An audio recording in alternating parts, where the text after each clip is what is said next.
Hey guys, Chris here, and I'm a Ukrainian Canadian. Today is June 29th, 2024, and let's get to the news happening in Ukraine, shall we? Quick map update first, and then I'll go over the news as well. Well, actually only one, and that is the Trump versus Biden debate, the very first one that we saw a few days ago. So let's get to it. First of all, in Kharkiv, no changes in the northern sector. The Russians have been bogged down here for the last few months since their early gains in early May. So they gained all of this territory in a matter of a few days, and then the Ukrainians managed to stabilize the situation. So right now, actually, a lot of Russians are reporting that the 83rd Airborne Brigade is completely annihilated by the Ukrainians. This was supposedly an elite brigade, and that there's still some Russians stuck in this factory here. They're surrounded, and they have no way out.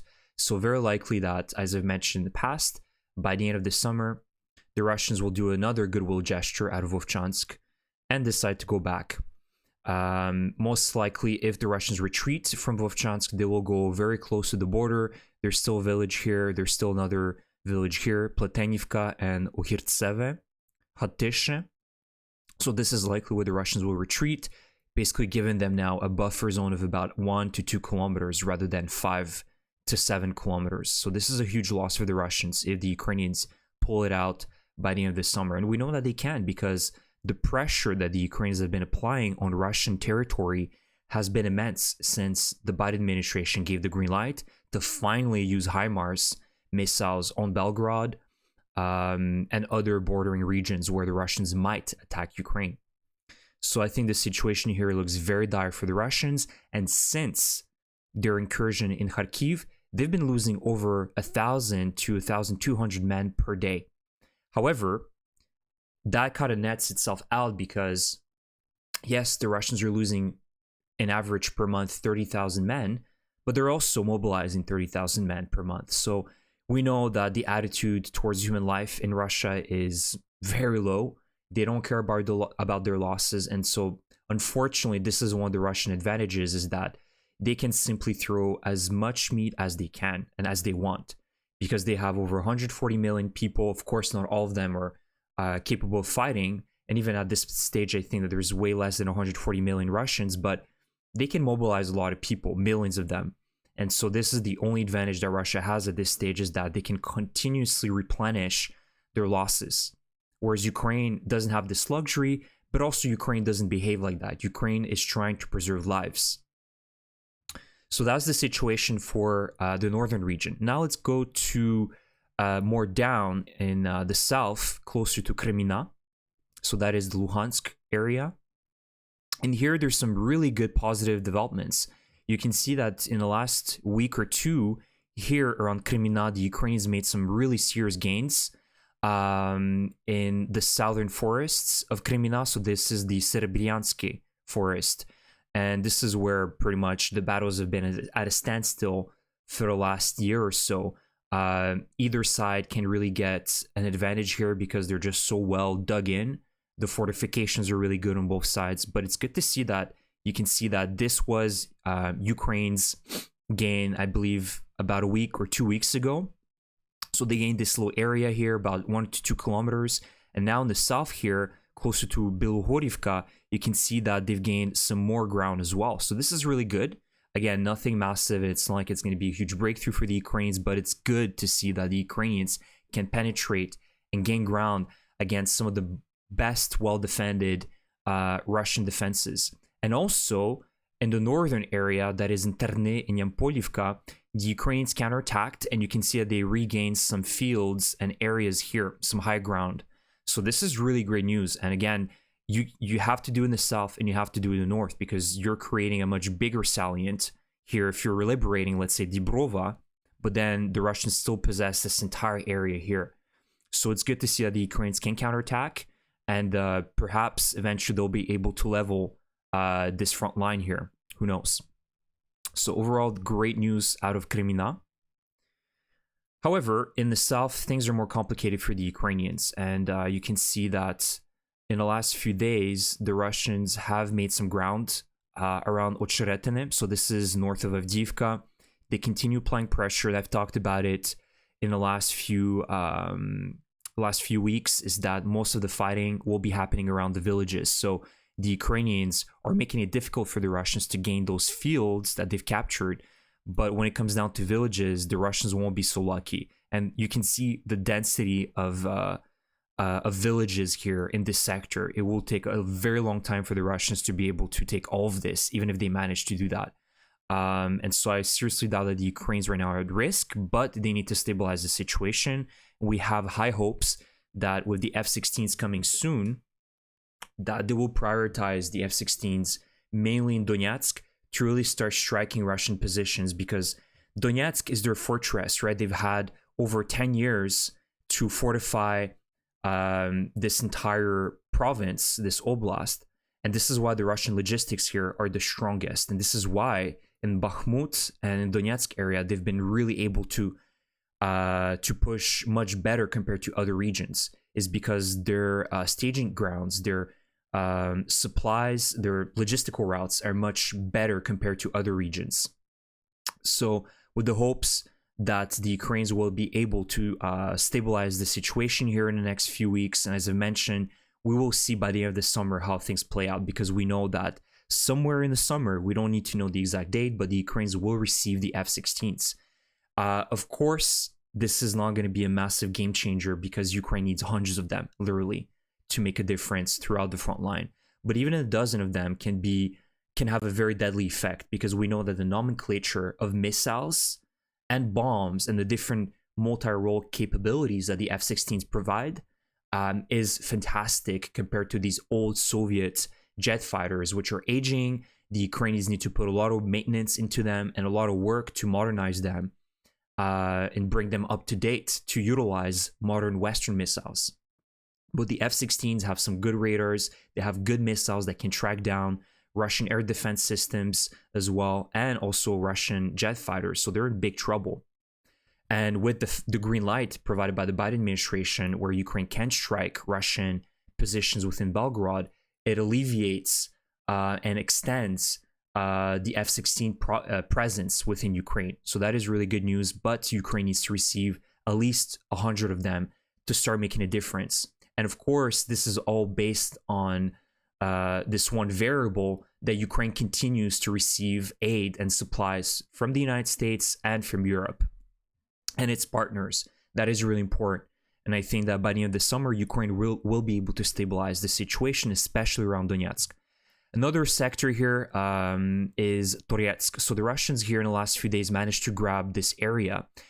And this is not that I would say worrisome, but this is certainly concerning, because this is one of Ukraine's, better defended areas. You can see that this is the 2014 line. And since then, the Russians have made very little ground in this sector. And apparently Commander Sodol, so I've shared with you guys a story of Commander Sodol last week, who was removed from his position because he was in charge of the defense of pretty much eastern Ukraine. And he was removed from his position because a lot of Ukrainian soldiers indicated that his leadership was atrocious. He did not care about human lives. He often gave suicidal commands, and he was, he did not accept criticism, and anybody that dared to criticize him, he immediately demoted them or removed them from their positions. So it's good to see that Zelensky removed such a troublesome commander that simply did not care about Ukrainian lives. And more of this sort of audit needs to continue. Some of these audits need to continue happening within the Ukrainian military, because we cannot allow such careless commanders to just play with Ukrainian lives like that. And especially the most heroic, which are the soldiers that are fighting every single day, trying to defend pretty much the entire world from evil. So it's good news that Sodol has been removed from his position. And I believe and I hope that more audits will continue happening to make sure that commanders are kept in line and in check, because their decisions impact the lives of thousands of people. So that is the situation right now in Ukraine. Apart from that, again, the southern sector, there isn't that much to talk about. No real gains for the Russians. They're still fighting ongoing here, but the Ukrainians are just keeping the line here, just trying to not allow the Russians to gain ground.